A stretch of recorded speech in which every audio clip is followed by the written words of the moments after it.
Historias de triunfo y tragedia, de aventura y hazañas, si entra En busca de la historia.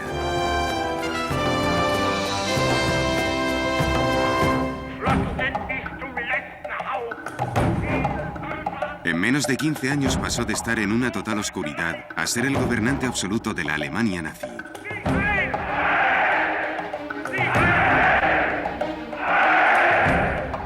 Entonces y ahora, la gente se ha preguntado sobre su sorprendente meteórica subida.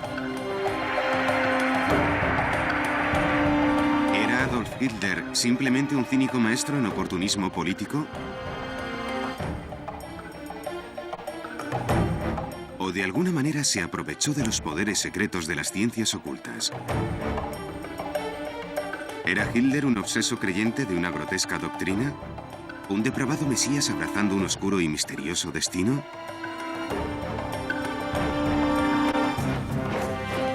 Únase a nosotros En busca de la historia, mientras averiguamos qué se ocultaba detrás de la locura de Hitler y su imperio nazi.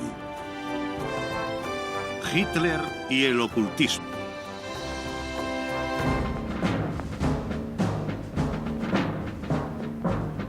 Bajo el dominio de los símbolos, sumergido en un ardiente ritual, el nazismo se veneró a sí mismo como algo más que una mera doctrina política.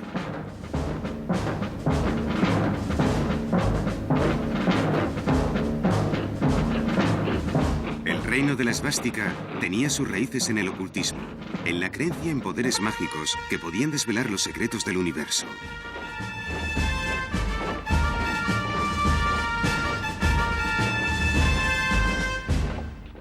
En realidad, el partido nazi se formó a partir de unos grupos ocultistas que surgieron en Alemania a finales del siglo XIX. Creo que esa clase de ideas estaba muy extendida en Alemania en aquella época.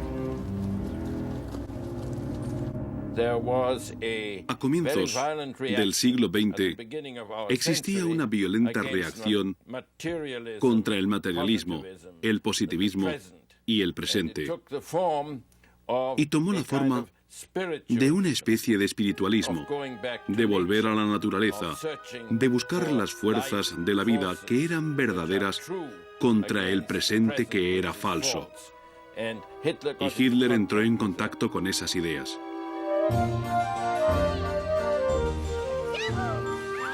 Ese era el mundo en el que nació Adolf Hitler, el 20 de abril de 1889.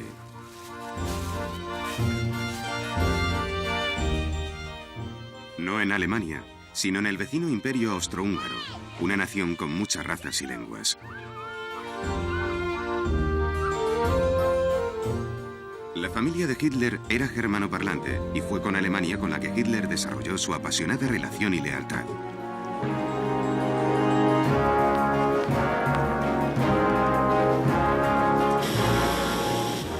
Alemania era una avanzada nación industrial.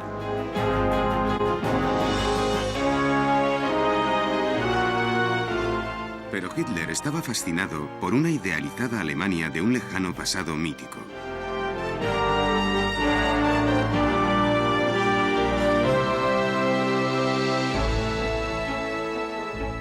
El joven Hitler soñaba con convertirse en artista. En octubre de 1907, se trasladó a Viena para asistir a la prestigiosa Academia de las Artes. Pero suspendió los exámenes de admisión.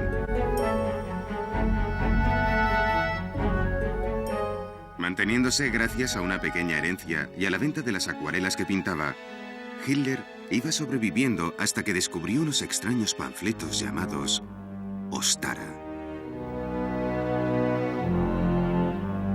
Los panfletos Ostara fomentaban una teoría del mundo oculto basada en una ridícula lucha racial comenzada en un remoto pasado. Una de las suposiciones de los Ostara era que el judío era un hombre mono y el ario un ser como Dios, y que el judío había corrompido a la mujer aria, que normalmente era rubia. La conexión ocultista es que los arios habían sido una raza de gigantes y los judíos unos seres infrahumanos que habían abatido a esos gigantes al mezclarse con ellos.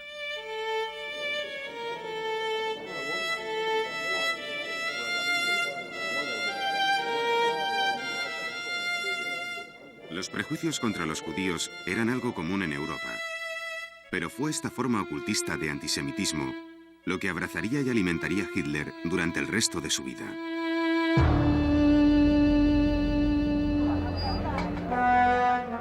En mayo de 1913, Hitler dejó Austria por su amada Alemania.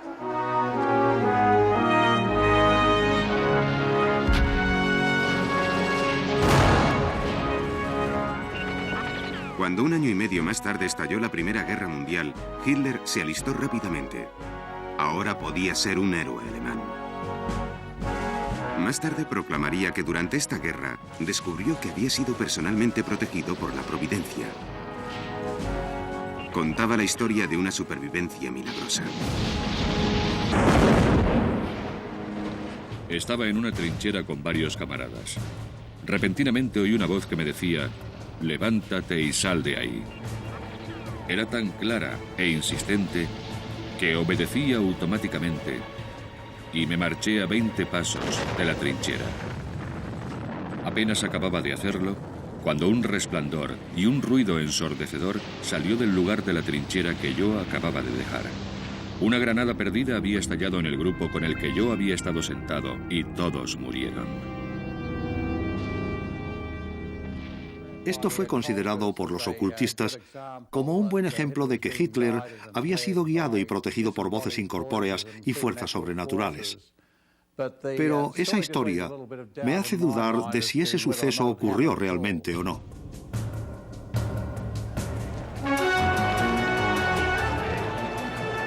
La derrota de Alemania en 1918 desencadenó un levantamiento social y una revolución en todo el país. El ejército se movilizó para sofocar los desórdenes. Hitler, todavía un soldado, fue enviado como observador a una reunión de un pequeño grupo radical que pronto se convertiría en el Partido Nacional Socialista de los Trabajadores Alemanes.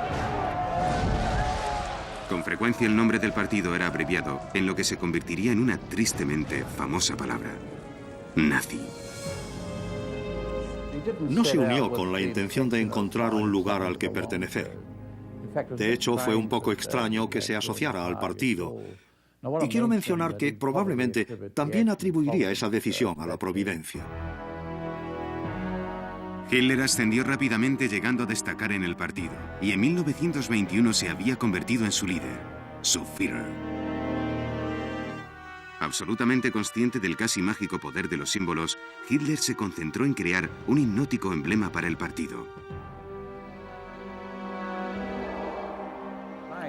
Su principal objetivo era conseguir algo como él dijo, que tuviera el mismo impacto, si no mayor, que la hoz y el martillo. La esvástica es un antiguo símbolo de buena fortuna, adoptado por grupos nacionalistas alemanes mucho antes de los nazis, pero fue Hitler quien dio a la esvástica el diseño característico que haría de ella un emblema de perversidad inmortal. Yo mismo he diseñado la forma final. Una bandera con fondo rojo, un disco blanco y una esvástica negra en el centro. Adolf Hitler, Mein Kampf, 1925. Es como si los nazis sintieran que la esvástica, que era un símbolo del sol, la misma esvástica, les invistiera de un tremendo poder. No todos los expertos coinciden en que Hitler creyera en la naturaleza de este poder. Tengo la sensación de que lo que Hitler buscaba era la magia psicológica en lugar de la magia del ocultismo. El partido nazi se encaminaba hacia su primera gran crisis, a partir de la cual Hitler y la esvástica emergerían cargados de un poder letal.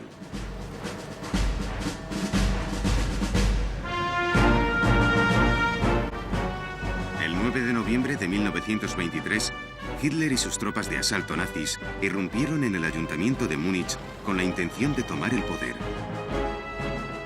Se pretendía que fuera el comienzo de una revolución nacional, pero la policía abrió fuego.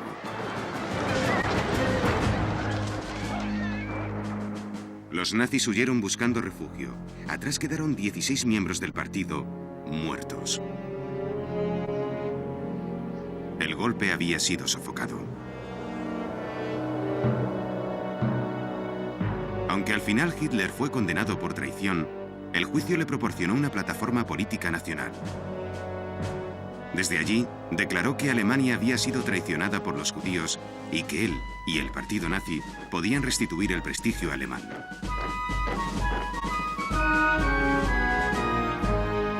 Hitler se convirtió en un patriota, en el líder de una causa sagrada. También el estandarte con la esvástica que portaban los nazis cuando irrumpieron en el ayuntamiento tenía frente a sí un poderoso futuro.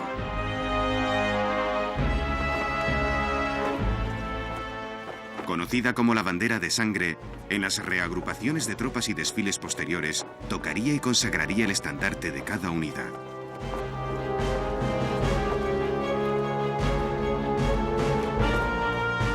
Adolf Hitler canalizaría personalmente el flujo de poder de la esvástica santificada por la sangre de los mártires nazis.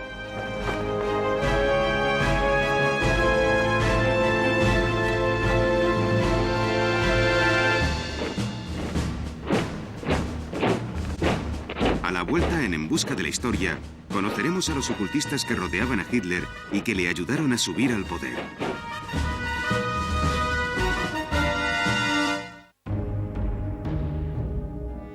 La relación de Hitler con las ciencias ocultas pudo haber estado profundamente influenciada por la creencia ocultista de algunos de sus más cercanos colaboradores. Rudolf Hess había estado con Hitler en el intento de golpe. Ambos fueron condenados por traición y encarcelados en la fortaleza de Landsberg.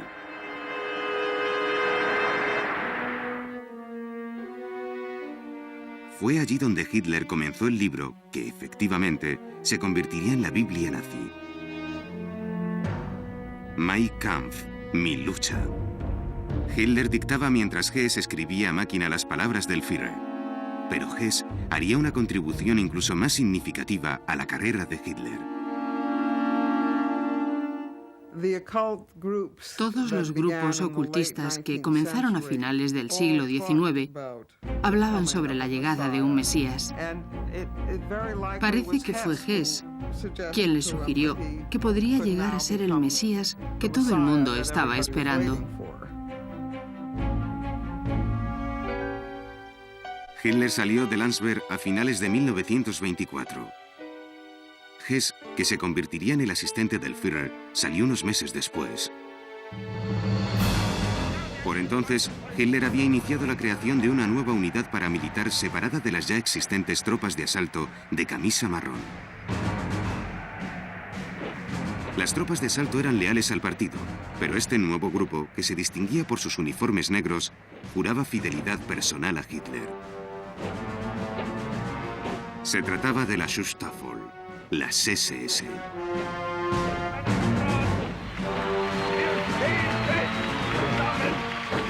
Las SS serían más tarde famosas tanto por su orientación y prácticas ocultistas como por las torturas y asesinatos que cometieron. Su líder, cuidadosamente elegido por Hitler, fue Heinrich Himmler.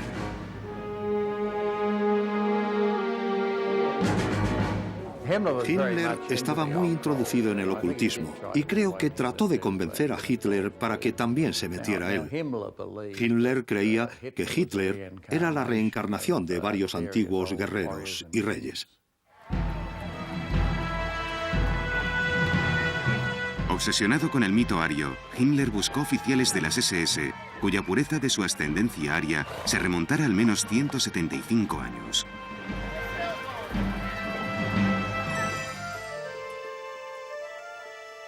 Otra de las creencias ocultistas de Himmler era que los niños concebidos en los cementerios nórdicos heredaban el espíritu de los héroes allí enterrados. Más tarde publicó unas listas de los mejores cementerios para la procreación.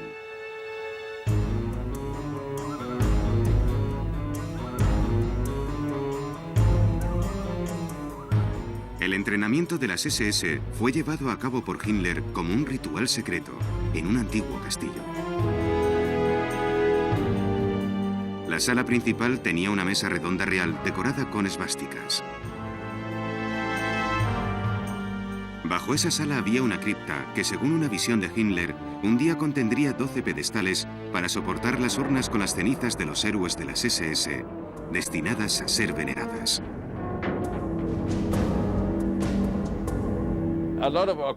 En la ceremonia de admisión había mucho de ocultismo. Después de todo, eran admitidos en una orden de élite, según el modelo de las órdenes teutónicas de la Edad Media, que, a propósito, es algo muy importante en el ocultismo, que el pasado y el presente sean condensados, como así fue. Himmler creía en ciencias ocultas.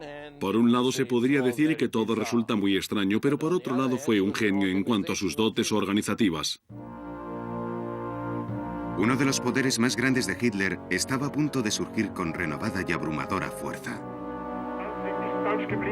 Tras su salida de prisión, a Hitler, siempre dinámico orador, se le había prohibido hablar en grandes mítines.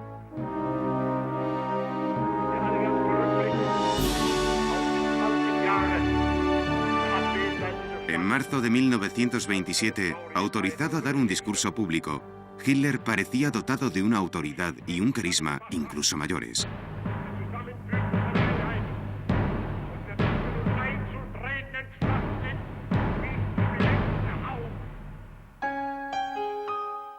Esto pudo deberse a la influencia de un tercer colaborador ocultista, una misteriosa figura llamada Erik Jan Janusson, un mago profesional del espectáculo que también era conocido como vidente y medium.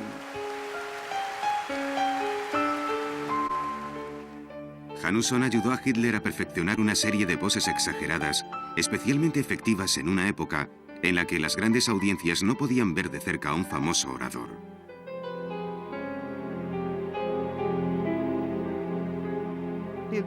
Ya era un maestro en la oratoria persuasiva antes de conocer a Janusson, pero este le enseñó mucho sobre teatralidad. Los ocultistas creen que Janusson también pudo haberle enseñado técnicas ocultistas de control mental y dominio de las masas. Pudiera ser que la cruda verdad fuera que, simplemente, a las masas les gustaba lo que decía Hitler. Los alemanes, todavía humillados por la derrota y empobrecidos por el caos económico, se sentían víctimas de abusos.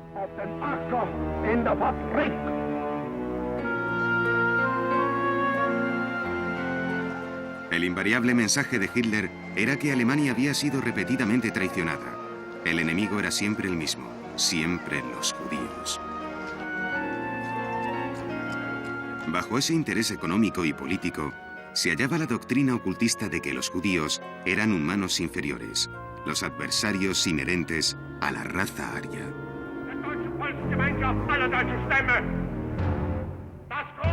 Hitler apoyaba su apasionado mensaje con una serie de hábiles movimientos políticos, enfrentando a las facciones rivales una contra otra.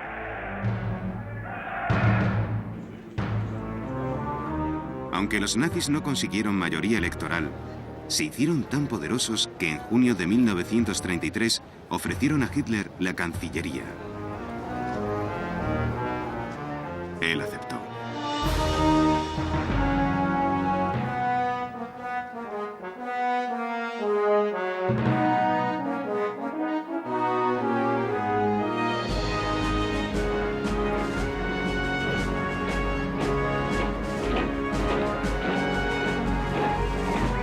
El triunfo fue celebrado con una ceremonia de velas encendidas al estilo de lo que los nazis habían perfeccionado. Esas reuniones en las que siempre se exaltaba a Hitler y a la esvástica llegarían a ser elemento principal en la vida de Alemania.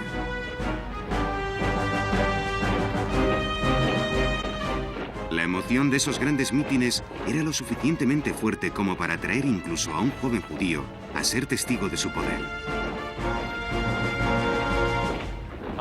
Cuando yo tenía 15 años, salí de casa sin permiso. Mi familia no lo habría aprobado y me fui a un mitin de Hitler y me arrastró. Porque, en primer lugar, estabas rodeado de gente que hacía las mismas cosas. Levantaban los brazos, gritaban las consignas y todo esto te agarraba así. Y en segundo lugar, tenía un carisma especial. No se puede explicar, yo no lo puedo explicar. Es imposible de explicar, pero tenía un carisma especial.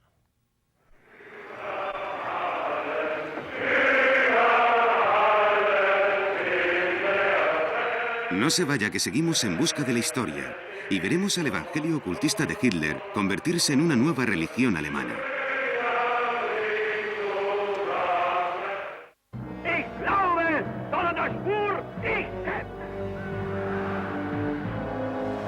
Ahora que Hitler era canciller, el partido nazi podía comenzar el exterminio de la democracia en Alemania.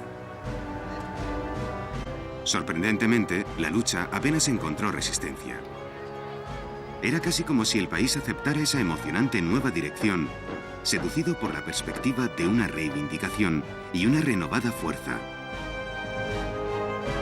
Y por el poder de la esvástica.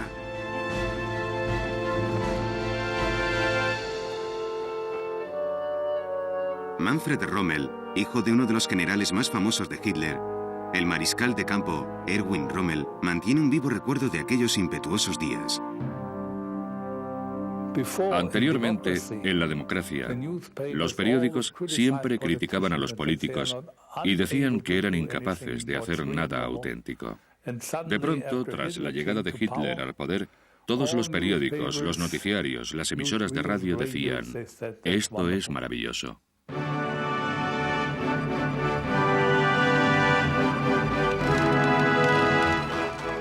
La luna de miel de Hitler con el pueblo alemán fue sustentada por una pasión compartida por las óperas de Richard Wagner.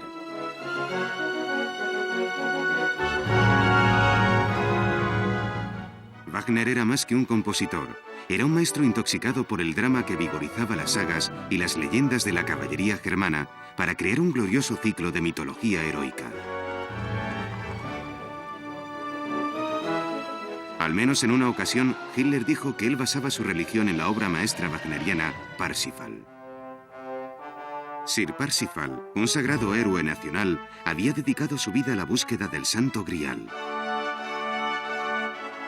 Era el mejor y más brillante de los caballeros de la literatura medieval alemana. Esa fantasía por la caballería fue algo en lo que el mismo Hitler se metió. Tenemos fotografías de él vestido con una armadura, como un caballero.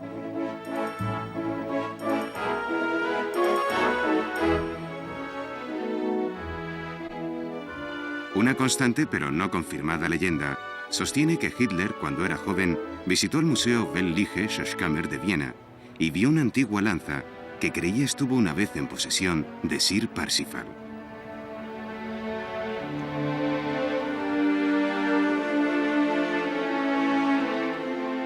Se decía que la lanza, conocida como la lanza del destino, era la que habían clavado a Cristo en el costado cuando estaba en la cruz.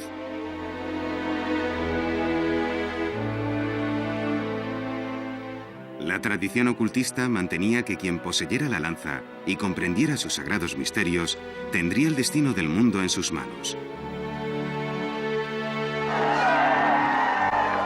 El 14 de marzo de 1938, durante el clímax por la anexión alemana de Austria, Hitler regresó triunfante a Viena, la ciudad de su juventud. Los que creen en la historia de la lanza del destino dicen que Hitler fue al museo y ordenó que la lanza fuera enviada a Alemania. Esto no es del todo improbable, ya que parece ser que Hitler quería cualquier conexión relativa al Mesías.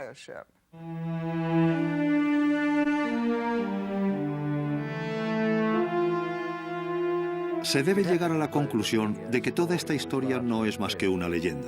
He realizado muchas investigaciones sobre esto y no puedo entender cómo alguien pudo tomarlo en serio. Mucho más confirmado es el enlace que Hitler creó cuidadosamente entre el nazismo ocultista y el cristianismo convencional. Utilizaba mucho el vocabulario cristiano. Hitler hablaba de sus sátrapas como mis apóstoles.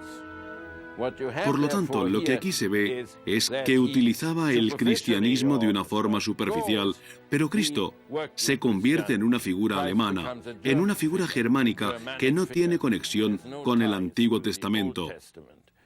Y a propósito, tampoco mucho con el Nuevo Testamento.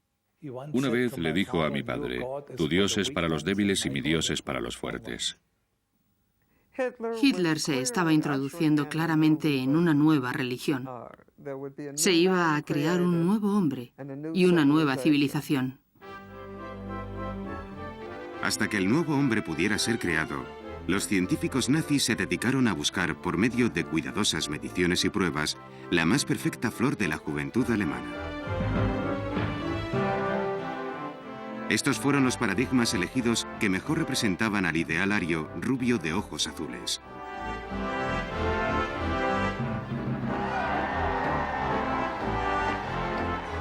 Los favorecidos recibieron entrenamiento para desarrollar una forma atlética y una apropiada veneración por la autoridad. Todo esto fue, evidentemente, políticamente ventajoso. Hitler sabía que si cogía muchachos muy jóvenes y los moldeaba y les lavaba el cerebro, serían suyos para el resto de sus vidas. Esto es lo que parece haber sucedido. Él exigió de ellos una ciega obediencia.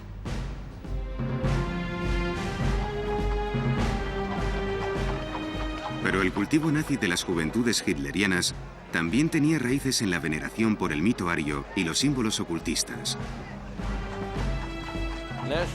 El nacionalsocialismo se representaba a sí mismo mediante símbolos, como el mito de la gente del sol.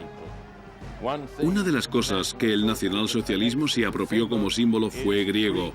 Los jóvenes desnudos griegos como la forma idealizada del macho humano.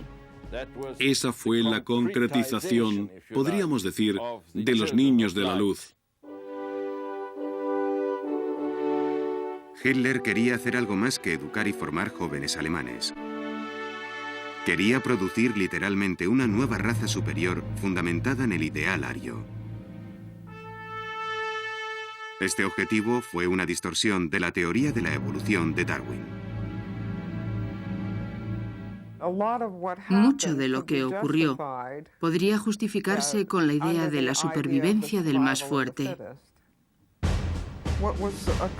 Lo que la visión de Hitler de la nueva sociedad tenía de ocultismo fue que el nuevo hombre sería un superhombre. Nadie se obsesionó tanto con esta misión como Heinrich Himmler, el jefe de las SS. Un hombre que sin dudarlo puso su descarriada imaginación al servicio de las ciencias ocultas.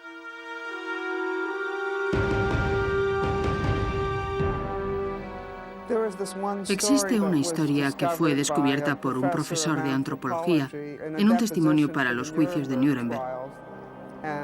Hablaba sobre una práctica en la que se cogían buenos especímenes de entre los miembros de las SS, los decapitaban y usaban sus cabezas para tratar de comunicarse con los maestros orientales, que se presumía ya no eran humanos, sino divinos. El imperio de Hitler también enviaba arqueólogos nazis en busca de pruebas físicas concretas que apoyaran la teoría ocultista de que los alemanes descendían de los antiguos superhombres arios. Una rama de las SS era la Unidad de Investigación Ancestral, que viajaba por toda Europa buscando restos de antepasados arios que pudieran todavía ser puros. Otra de las cosas que hicieron fue ir al Tíbet para ver si podían averiguar cómo se habían comportado los arios y lo que podían aprender de ellos. Todo ello a mí me parece una farsa. La imagen de esa gente de las SS en uniforme con las esvásticas en las mangas en mitad del Tíbet buscando la raza superior.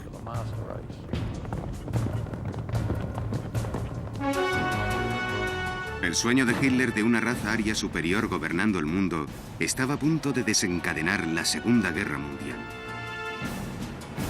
A la vuelta de En busca de la historia, descubriremos la verdad sobre los efectos de la astrología en los primeros acontecimientos de la guerra.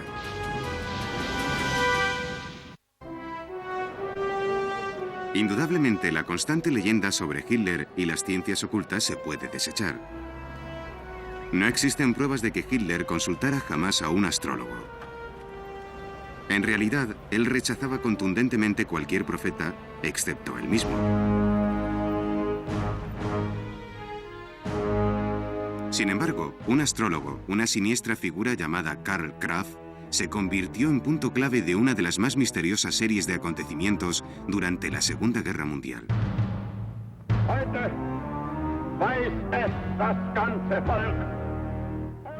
El 2 de noviembre de 1939, Kraft predijo que la vida de Hitler pronto se vería amenazada por una explosión. 6 días después, una poderosa bomba colocada por un posible asesino destrozó la plataforma que Hitler había abandonado solo unos minutos antes. La providencia, proclamó Hitler, le había protegido de nuevo. El éxito en su predicción aumentó la reputación de Kraft y le proporcionó el apoyo incondicional de un poderoso nazi profundamente inmerso en el misticismo, el asistente del Führer, Rudolf Hess.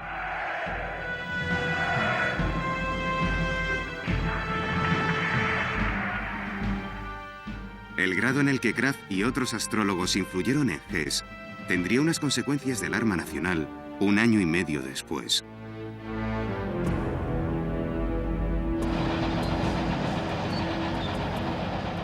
En la primavera de 1941, la Alemania nazi gobernaba la mayor parte de la Europa occidental y estaba en guerra con un solo país, Gran Bretaña.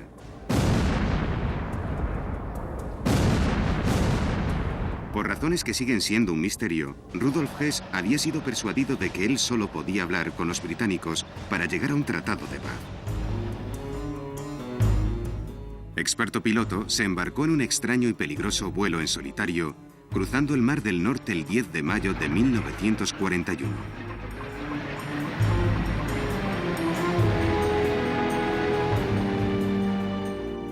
Ese día, 6 planetas estaban alineados con la luna llena, un acontecimiento astrológico que Hess creía favorecería su misión en Gran Bretaña.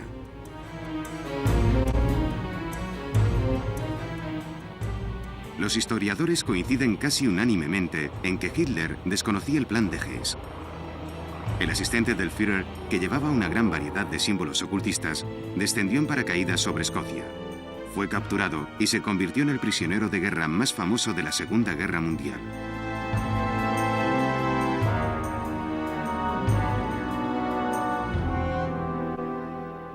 Hitler repudió a Hess, proclamando que su primer asistente se había trastornado por culpa de astrólogos y adivinos. Realmente dijo que el hombre se había vuelto loco. A causa de la conexión de Hess con astrólogos, estos fueron reunidos y parece ser que les pidieron que encontraran al que le había dado a Hess la fecha apropiada.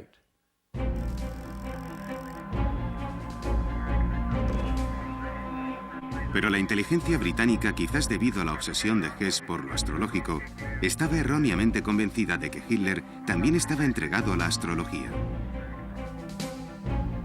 Por lo tanto, se quedaron encantados cuando un refugiado europeo, llamado Louis de Boll, apareció y dijo que estaba en contacto con el llamado astrólogo favorito de Hitler, el mismo Karl Kraft, que había predicho la cercana muerte de Hitler en 1939. Cuando posteriores investigaciones revelaron que de Boll no estaba en contacto con Kraft, los británicos recuperaron su inversión, encontrando para él otra tarea más útil. De Boll creó 50 profecías falsas y las atribuyó al famoso astrólogo del siglo XVI, Nostradamus. De Boll trabajó con algunas de las predicciones de Nostradamus, y lo que hizo en particular fue producir unos folletos que parecían haber sido legalmente publicados en Alemania y que predecían cosas malas tanto para Alemania como para Hitler. Después todo ello se lanzó sobre Alemania, donde al contrario que Hitler, mucha gente creía firmemente en la astrología.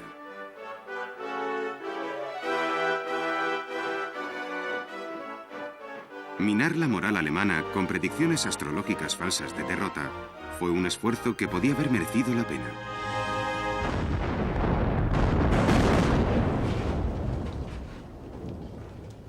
Pero al final las guerras se ganan con un gran despliegue de fuerzas y combatiendo valientemente.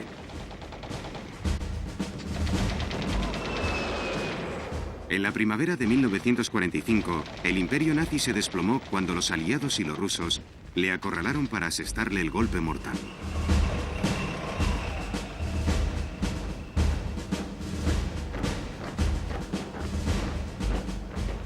Siga con nosotros mientras continuamos en busca de la historia, en esos meses finales desesperantes en los que las convicciones ocultistas de Hitler se volvieron contra quienes le habían adorado y sacrificado por él, el pueblo alemán.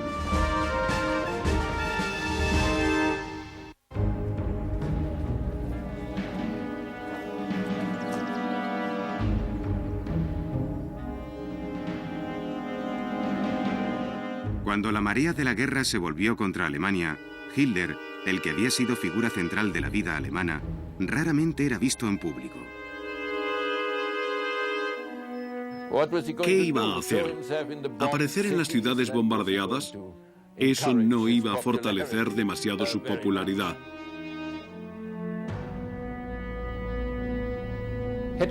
Hitler extraía su fuerza y poder de su público, pero evidentemente ya no podía hacer eso cuando las cosas empezaron a ponerse en contra de Alemania. Parecía que su magnetismo, si se puede usar esa palabra, empezaba a alejarse de él.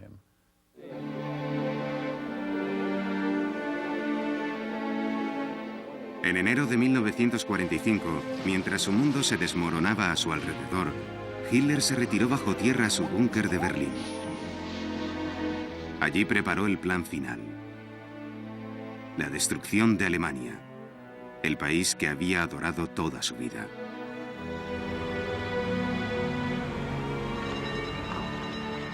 Ordenó la demolición de todas las fábricas, centrales eléctricas, puentes, vías ferroviarias, instalaciones telefónicas y todos los lugares de suministro de ropa y alimento.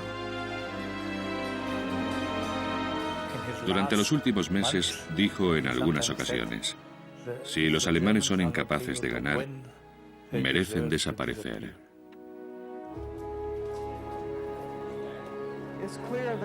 Está claro que no quería que Alemania pasara por la humillación de la rendición y prefería verla destruida.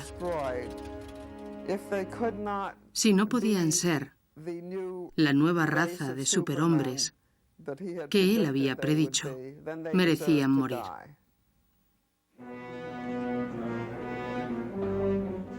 Parte del ocultismo dice que normalmente todo acaba con un apocalipsis. Es un final que se puede observar. Hitler estaba obsesionado con eso. Todo lo que hacía era definitivo porque estaba obsesionado con la idea apocalíptica de que al final habría una grandiosa y gloriosa apoteosis, o todo ardería bajo las llamas. Esto forma parte del ocultismo. De modo que todo ardió en llamas. El 29 de abril, Hitler dio una clara señal de que su misión estaba próxima a su fin. Se casó con su amante Eva Braun. Hitler siempre se consideró como un símbolo. Él era el símbolo de Alemania y actuaba como un símbolo. Y un símbolo no puede casarse. Al día siguiente, Eva y Hitler se retiraron al dormitorio privado del búnker y se suicidaron con el sonido del bombardeo ruso. La fecha de la muerte de Hitler tiene un siniestro significado ocultista.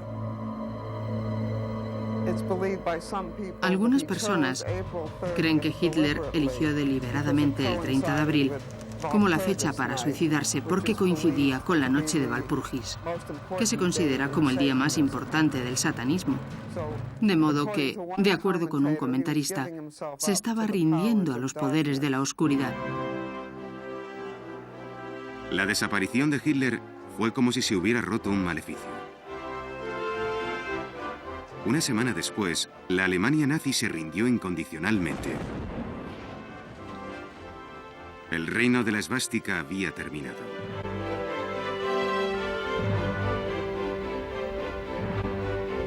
Años después, cuando se intentaban explicar por qué habían seguido a Hitler a una barbarie y asesinatos fuera de toda comprensión, algunos dirían que fueron dominados por su poder oculto.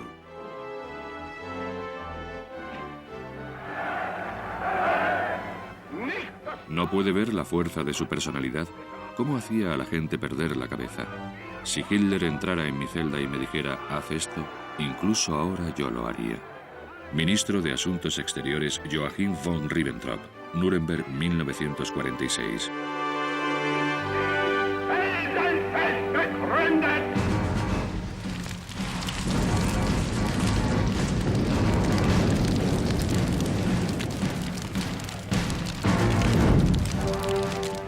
No hay duda de que el ocultismo se encuentra en el corazón del comportamiento que distingue al nazismo de todas las demás tiranías. La guerra dentro de la guerra. La guerra contra los judíos.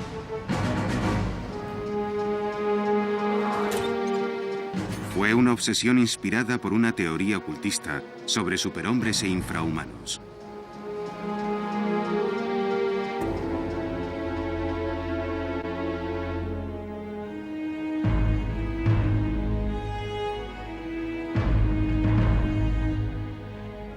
La sistemática matanza de los judíos fue el principal objetivo del régimen nazi.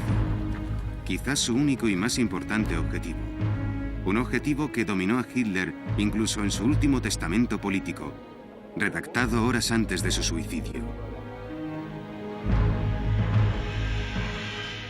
Por encima de todo, apelo a los líderes de la nación y a todos sus seguidores a oponerse implacablemente al veneno universal de todas las razas. Los judíos. Adolf Hitler, 30 de abril de 1945.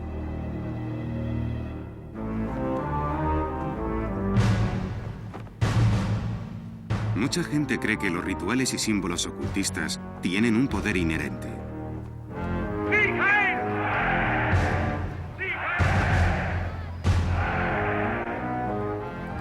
Para otros, el poder del ocultismo existe únicamente en el dominio que ejerce sobre aquellos que creen en él. Quizás todas las creencias puedan ser toleradas, pero evidentemente no todas las acciones. Una amarga lección que veremos una y otra vez en busca de la historia.